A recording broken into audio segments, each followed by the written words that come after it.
Hi friends, ഇന്ന് നമുക്കൊരു beetroot അച്ചാറായാലോ. ഞാനിതൊരു ബീറ്റ്റൂട്ട് എടുത്ത് നന്നായി വാഷ് ചെയ്ത് ഇത് കട്ട് ചെയ്ത് തൊലിയെല്ലാം കളയണേ.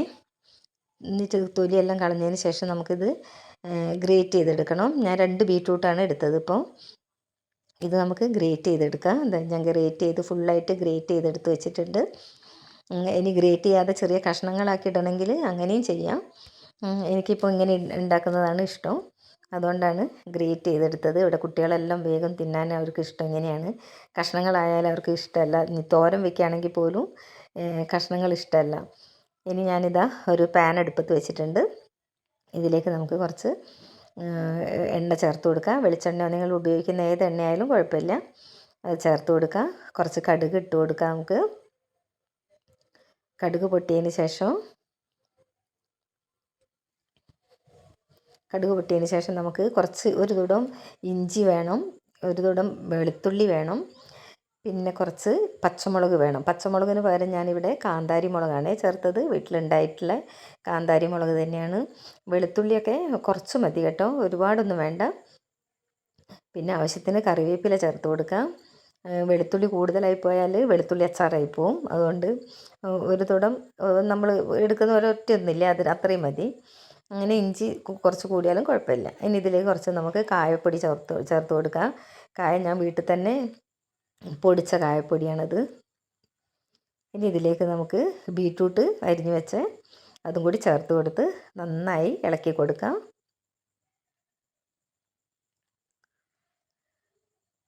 കണ്ട, ഇതിൽ കഷ്ണങ്ങളൊന്നും ഇല്ലാത്തതുകൊണ്ട് വേഗം ഇത് വെന്തും കിട്ടുമെന്ന്. അധികം വേവേണ്ട ആവശ്യമില്ല, അതൊന്ന് വാടിയാൽ മതി. ഒരുപാട് ഇത് വെന്ത് പോയാൽ ഒരു ടേസ്റ്റ് ഉണ്ടാവില്ല. ഇത് പച്ചയ്ക്ക് തന്നെയാണ് നല്ലത്. അപ്പോൾ ഇതൊന്ന് ഞാൻ വെറുതെ കുറച്ചൊന്നിങ്ങനെ ആ വെളുത്തുള്ളി ഇതിലൊക്കെ ഒന്ന് സോട്ട് ചെയ്ത് കൊടുക്കുന്നേ ഉള്ളൂ. അതിന് ശേഷം നമുക്കിതിലേക്ക് വിനാഗിരി ഒഴിച്ച് കൊടുക്കണം. നന്നായിട്ട് ഇളക്കി കൊടുക്കുക. ഇനി ഇതിലേക്ക് കുറച്ച് ഉലുവാപ്പൊടി ചേർത്ത് കൊടുക്കാം. കായവും ഉലുവ വീട്ട് വറുത്ത് പൊടിച്ചതാണ് ചേർത്ത് കൊടുക്കുന്നത്. പിന്നെ ചിലർ ഇതിലൊക്കെ അച്ചാർ പൊടിയൊക്കെ ചേർക്കും. ഞാനിതിൽ അച്ചാർ പൊടിയൊന്നും ചേർക്കുന്നില്ല. അച്ചാർ പൊടി ചേർത്താലും നല്ല ടേസ്റ്റ് തന്നെയാണ്. പിന്നെ കുറച്ച് ഞാനൊരു മുളക് പൊടി ചേർത്ത് കൊടുക്കുന്നുണ്ട്. കാശ്മീരി മുളക് പൊടിയാണ്, അതുകൂടി ചേർത്ത് കൊടുക്കുന്നുണ്ട്. പച്ചമുളക് ആവശ്യത്തിന് ഇട്ടിട്ടുണ്ട്, എന്നാലും ഇതൊരു കളറിന് വേണ്ടി മാത്രമാണ്. ഇതിലേക്ക് ഈ ബീറ്റ്റൂട്ടിലേക്ക് ഇതിൽ കളറൊന്നും കാണില്ല നമുക്ക്, എന്നാലും മുളക് പൊടി കുറച്ച് ചേർത്ത് കൊടുത്തിട്ടുണ്ട്. വേണമെങ്കിൽ മഞ്ഞൾപ്പൊടിയും ചേർത്ത് കൊടുക്കാം. നന്നായിട്ട് ഇളക്കി ഇനി നമുക്ക് ഇതിലേക്ക് ഉപ്പ് ചേർത്ത് കൊടുക്കാം. ഉപ്പ് ആവശ്യത്തിന് ചേർത്ത് കൊടുത്ത് നന്നായിട്ട് ഒന്നുകൂടി മിക്സ് ചെയ്യുക.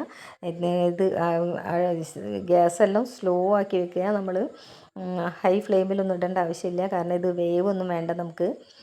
അതുകൊണ്ട് ലോ ഫ്ലെയിമിലിട്ടിട്ട് തന്നെ ഇതെല്ലാം ചെയ്യാം. വെന്ത് കഴിഞ്ഞാൽ ഒരു ടേസ്റ്റ് ഉണ്ടാവില്ല. ഇനി ഈ സമയത്ത് നമുക്ക് വിനീഗർ ഒന്ന് ഒഴിച്ച് കൊടുക്കാം. വിനീഗർ ഒഴിച്ചിട്ട് വിനീഗർ തിള വരുന്ന വരെ മാത്രം വെക്കാം. ഇത്രയേ ഉള്ളൂ നമ്മളുടെ ബീറ്റ്റൂട്ട് അച്ചാറിൻ്റെ പണി. നല്ല ടേസ്റ്റാണ്. ചോറിൻ്റെ കൂടെ കുട്ടികൾക്കൊക്കെ കൊടുക്കാം. ബീറ്റ്റൂട്ട് കഴിക്കാത്ത കുട്ടികളെല്ലാം എന്തായാലും ഇത് കഴിക്കും. ചോറിൻ്റെ കൂടെ രാവിലെ ടിഫിനിലെല്ലാം കൊടുത്തു വിടാൻ പറ്റും. ഉപ്പ് പോരാൻ തോന്നിയോണ്ട് ഞാൻ ഇച്ചിരി കൂടി ഉപ്പ് ചേർത്തിട്ടുണ്ട്. കാരണം വിനീഗർ ഒഴിക്കുന്ന സമയത്ത് ഒരു പുളി ഉണ്ടാവും, അപ്പം ഉപ്പ് ആവശ്യം വരും. പിന്നെ അപ്പോൾ നോക്കിയതിന് ശേഷം ചേർക്കുക. അല്ല, ഇതിപ്പോൾ ഇവിടെ പാകമായിട്ടുണ്ട്. എല്ലാവരും ഇതുപോലെ ഒന്ന് ഉണ്ടാക്കി നോക്കുക. ഇത്രയേ ഉള്ളൂ അച്ചാറിൻ്റെ പണി എന്ന് പറയുന്നത്. ഇങ്ങനെ ഇതിനി തണഞ്ഞതിന് ശേഷം നമുക്ക് കുപ്പിയിലാക്കി വെക്കാം.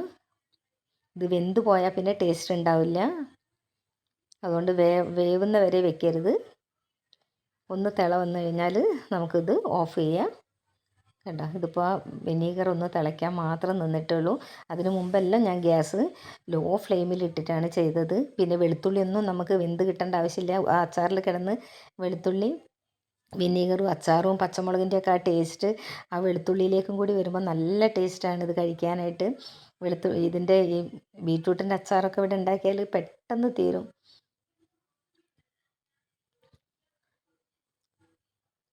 ഞാൻ വീട്ടിൽ ഇത് എപ്പോഴും എൻ്റെ വീട്ടിൽ എല്ലാവിധ അച്ചാറും ഉണ്ടാവും.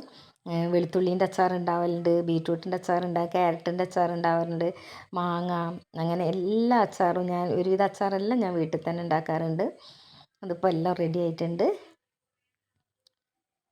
നമുക്കിതൊരു പാത്രത്തിലേക്ക് മാറ്റി തണുത്തതിന് ശേഷം കുപ്പിയിൽ ആക്കി വെക്കാം. കുപ്പിയെല്ലാം നല്ല ഭരണിയിലായാലും കുപ്പിയിലായാലും അതൊക്കെ നല്ല ക്ലീൻ ആയിരിക്കണം, ഉണങ്ങിയതായിരിക്കണം. കണ്ട, ഞാനിത് മാറ്റി ഒരു ബൗളിലേക്ക് മാറ്റി. ഇനി ഇത് നമുക്ക് നല്ലൊരു ബൗളിലേക്ക് അല്ല കുപ്പിയിലേക്ക് മാറ്റാം. കുപ്പി നല്ല ക്ലീൻ ആയിരിക്കണം, നല്ലോണം ഉണങ്ങിയിരിക്കുന്ന കുപ്പിയായിരിക്കണം.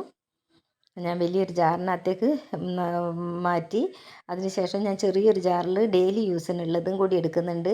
പിന്നെ ഈ കുപ്പിയുടെ ഇത് പൂപ്പലൊന്നും വരാതിരിക്കാൻ കുപ്പിയുടെ വക്കിൽ നമുക്കിങ്ങനെ കുറച്ച് എണ്ണ തടവി കൊടുക്കുന്നത്, എണ്ണയോ, ഞാനിപ്പോൾ കടുകെണ്ണയാണ് ഉപയോഗിക്കുന്നത്. ഏതെങ്കിലും ഒരെണ്ണ നിങ്ങൾ കുപ്പിയുടെ സൈഡിൽ കൂടെ ഇങ്ങനെ തടവിയതിന് ശേഷം മൂടിയിൽ കൂടി ഒന്നും ഇങ്ങനെ തടവി കൊടുത്താൽ ഈ പൂപ്പൽ വരുന്നത് ഒഴിവാക്കാൻ പറ്റും. അല്ലെങ്കിൽ പിന്നെ ഒരു തുണി എണ്ണയിൽ മുക്കിയിട്ട് പിഴിഞ്ഞതിന് ശേഷം ആ തുണി ഈ കുപ്പിയുടെ മുകളിൽ ഇട്ടതിന് ശേഷം അടച്ചു വെച്ചാൽ, മൂടി കൊണ്ട് അടച്ചു വെച്ചാൽ, വേണ്ട കടുകെണ്ണയാണ് ഇത്, ഈ മൂടി കൊണ്ട് അടച്ചു വെച്ചാൽ ഇത് പൂപ്പൽ വരില്ല. അതിനാണ് ഇങ്ങനെ ചെയ്യുന്നത്. എണ്ണ തേച്ച് കൊടുത്തതാണ് ഞാൻ. ഇനിയിപ്പോൾ നമുക്കിത് ഈ കുപ്പിയിലേക്ക് മാറ്റി കൊടുക്കാം. പിന്നെ ചെറിയൊരു ഡെയിലി യൂസിന് വേണ്ടിയിട്ടുള്ള ചെറിയൊരു കുപ്പിയും കൂടി ഞാൻ എടുത്തിട്ടുണ്ട്. അതിൽ ഇതുപോലെ സൈഡിൽ കൂടെ ഇങ്ങനെ മൂടിയിലുമൊക്കെ എണ്ണ തടവി കൊടുക്കുന്നുണ്ട്. ഇതിലേക്കും കൂടി കുറച്ച് മാറ്റി വെച്ചാൽ നമുക്ക് എന്നും എടുക്കുകയാണെങ്കിൽ വലിയ ഭരണി എടുത്തിട്ട് എല്ലാ ദിവസവും എടുക്കാൻ പറ്റില്ല. അപ്പോൾ അതിനാണ് ചെറിയ ഭരണി എടുത്തത്. അപ്പോൾ ഇതിനും ഇതേപോലെ എണ്ണ തടവി കൊടുക്കുകയാണ്. ഇത് നല്ലൊരു ടിപ്പാണ്. കാരണം നിങ്ങൾ എപ്പോഴും അച്ചാറൊക്കെ ഇടുന്ന ഏത് അച്ചാർ ഇടുകയാണെങ്കിലും ആ ഭരണിയുടെ, ഇനി സാധാരണ ഭരണിയാണെങ്കിൽ പോലും അതിൽ ഇങ്ങനെ ഇതുപോലെ എണ്ണ തടവി കൊടുത്താൽ, എണ്ണ എന്ന് പറഞ്ഞാൽ എള്ളെണ്ണയോ കടലെണ്ണയോ അങ്ങനെ എന്തെങ്കിലും എണ്ണ തടവി കൊടുത്താൽ മതി. ഇനി നമുക്കിതിൽ കുപ്പിയിലേക്ക് മാറ്റി കൊടുക്കാം. എല്ലാവരും ഉണ്ടാക്കി നോക്കണം. കാരണം ഒരു ബീറ്റ്റൂട്ട് വീട്ടിലുണ്ടെങ്കിൽ തന്നെ നമുക്ക് ആവശ്യത്തിനുള്ള അച്ചാർ ആക്കി എടുക്കാൻ പറ്റുന്നതാണ്. പിന്നെ ഇത് നിങ്ങൾ പിന്നെ ജോലിക്ക് പോകുന്നവർക്കൊക്കെ ഏറ്റവും എളുപ്പമാണ്. ബീറ്റ്റൂട്ട് കഴിക്കാൻ മടിയുള്ള കുട്ടികൾക്കൊക്കെ കഴിക്കാൻ ഇഷ്ടമാണ്. ഞാനിതപ്പോൾ 2 ഭരണിയിലാക്കി വെച്ചിട്ടുണ്ട്. എല്ലാവരും എന്തായാലും ഉണ്ടാക്കി നോക്കണം. ഓക്കേ, അടുത്ത വീഡിയോ ആയിട്ട് വരാം. ബായ്.